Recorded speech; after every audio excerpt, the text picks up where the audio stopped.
Hello, this is H.U.Bailey, and welcome back to Let's Play Final Fantasy IV Pixel. Let's explore the Kaipo Desert. Now, you actually do not want to do what I'm about to do here, but I want to show you guys a couple things, starting with changing the battle mode to wait, so that way when you're in a menu during battle, the enemies will stop attacking you, actually.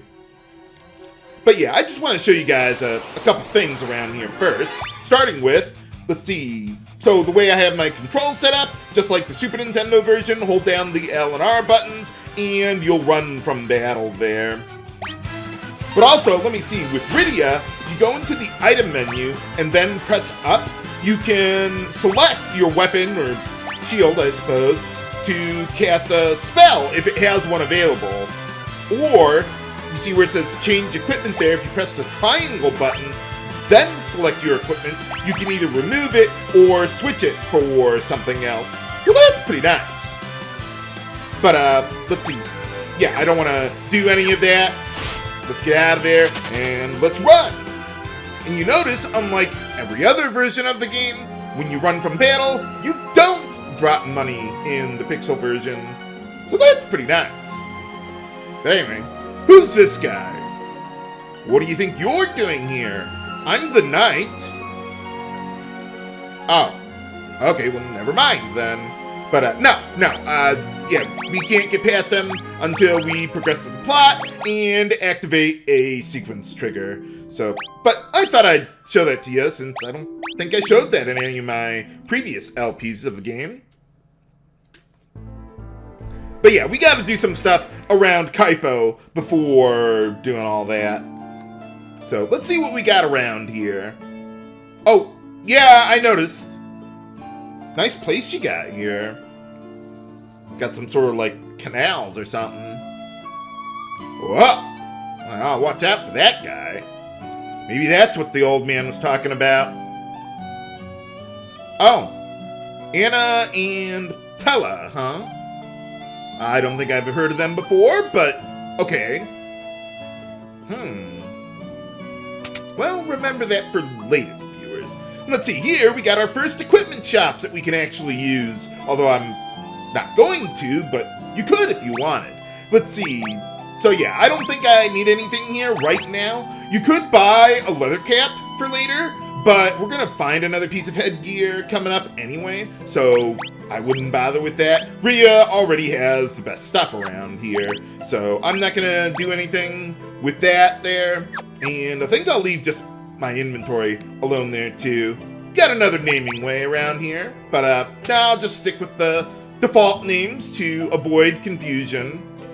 What else we got going on here? Oh, who's that?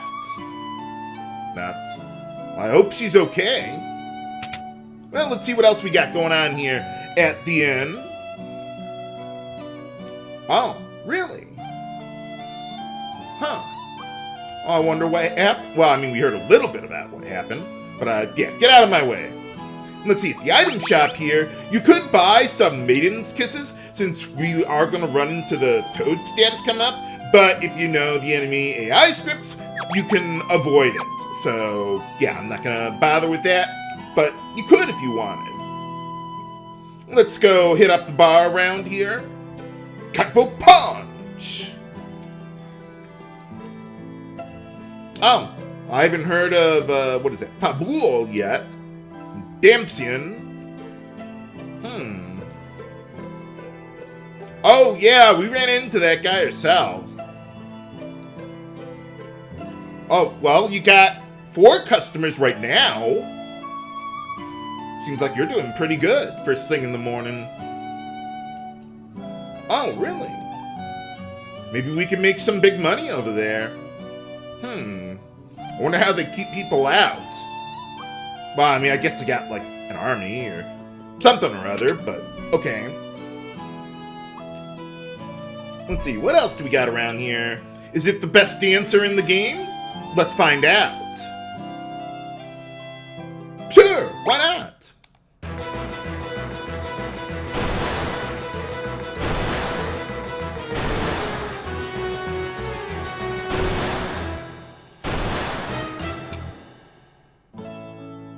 I like the animations they do with her compared to the other dancers. Kaipo Dancer is best dancer. There is no question on this. Oh, okay. Well, yeah, in the Super Nintendo version, she was always put into the front row right away. But, yeah, in this version, they put her in the back row there. And you want her in the back row because she has, well, she'll get some magic that she can use there.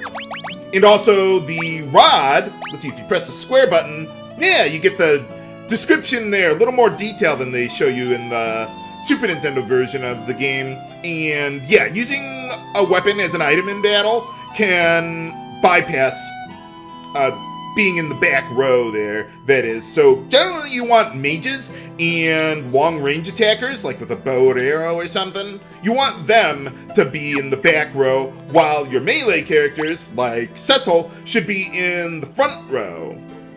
And Cecil also has a lot more defense than Rydia, so he can take the punishment.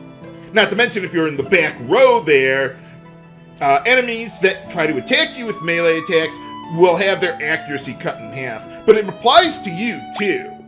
Just not to your magic. And I also want to rearrange my party a little bit here. So let's move Rydia around here, then press right to keep her in the back row. The way it works is you always have to have 2 party members in the front and back row, and then one of them will either be in the front or back row. Like with the way that I have things set up is we've got back row, front, back, front. But if you switch it around, it'll be front, back, front. So depending on your party configuration, you may want to switch that around a little bit there.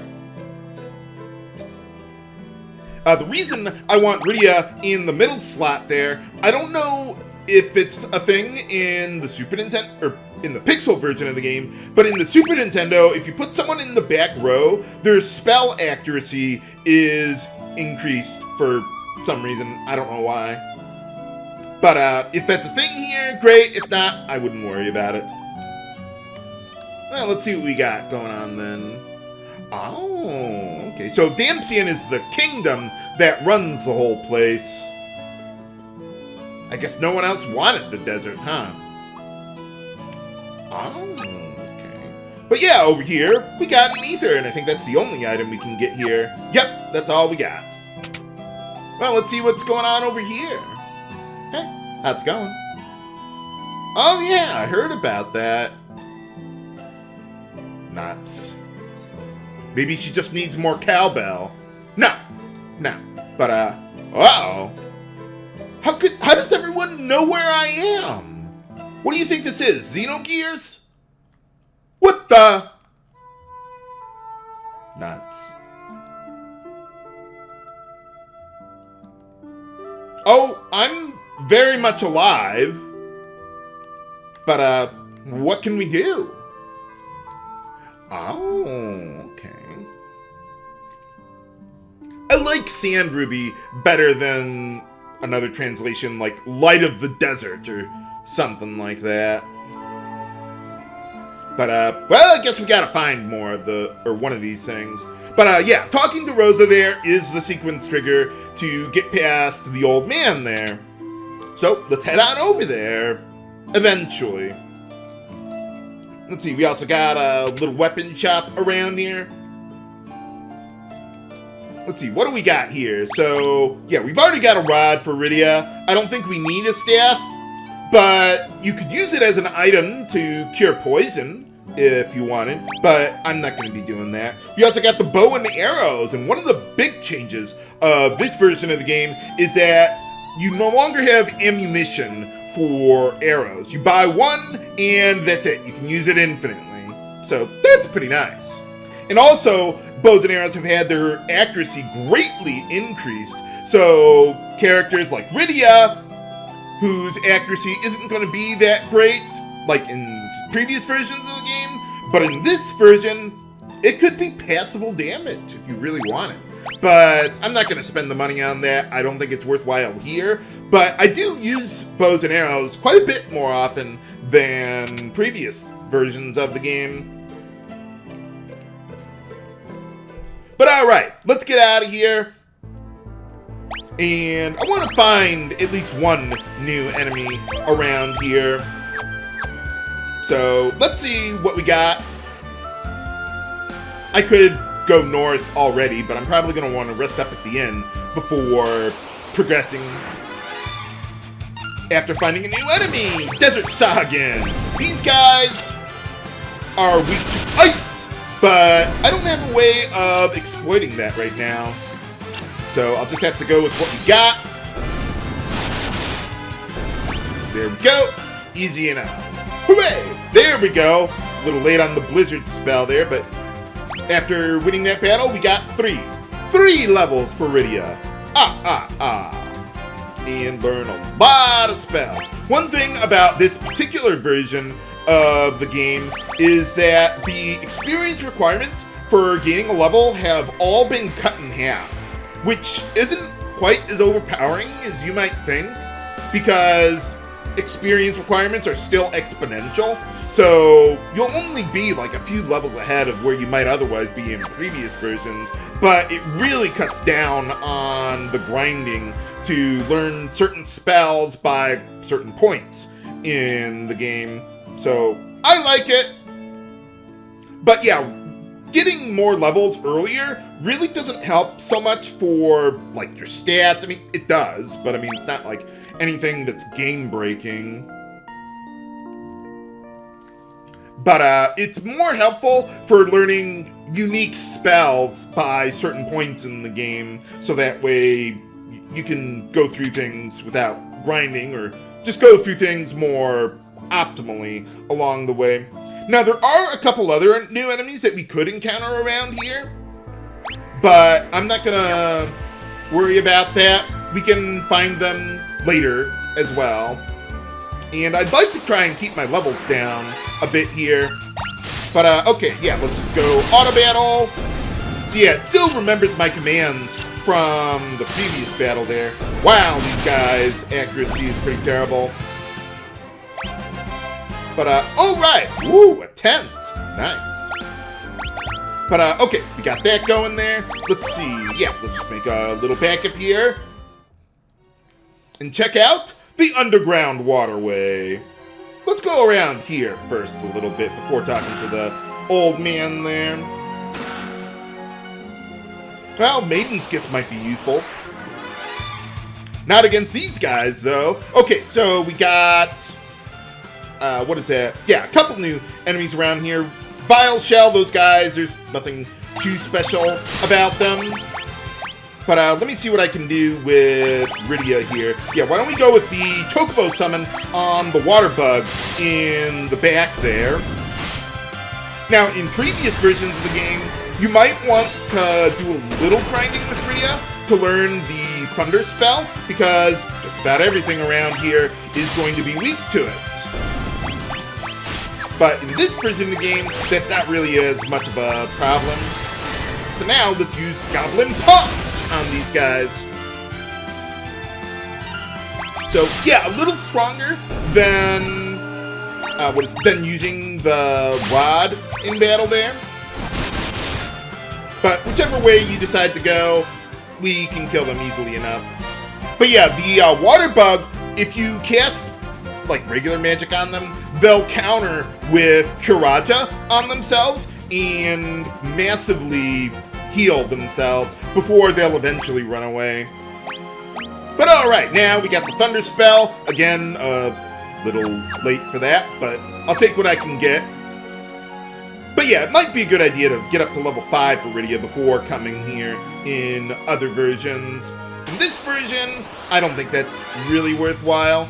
Here we got another new enemy, Killer Fish. These guys are also rather unremarkable, but all of these enemies are weak to thunder. So let's go put that to use there.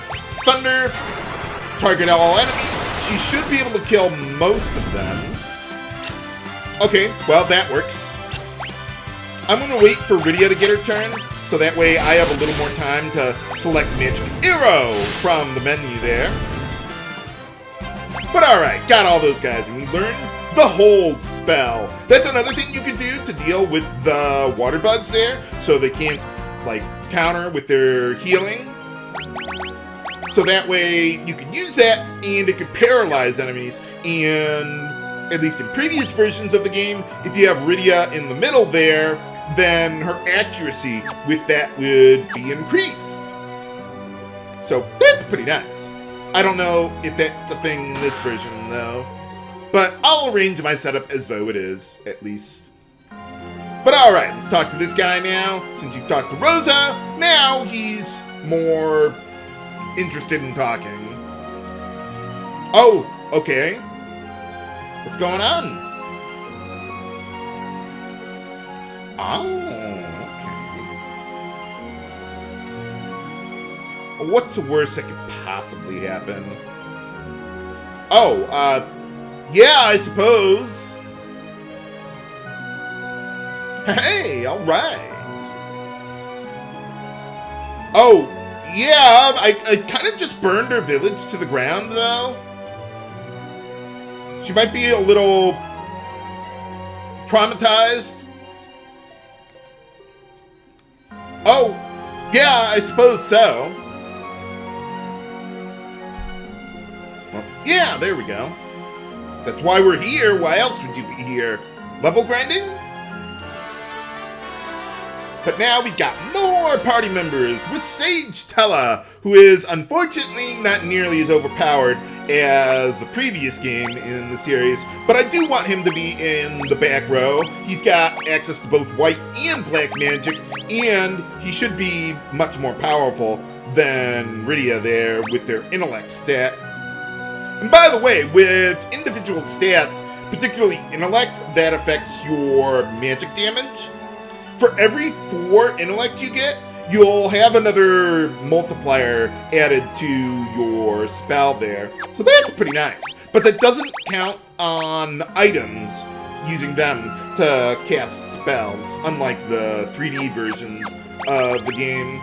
See, Tella also comes with a staff. You could have gotten a piece of headgear for him, but I figured we're gonna find one soon anyway. Same thing with the arms here. You could find something else for that slot in the near future too. But can we make it to the other side of the Underground Waterway? Find out next time on Let's Play Final Fantasy IV Pixel. This is H.G. Bailey, signing off.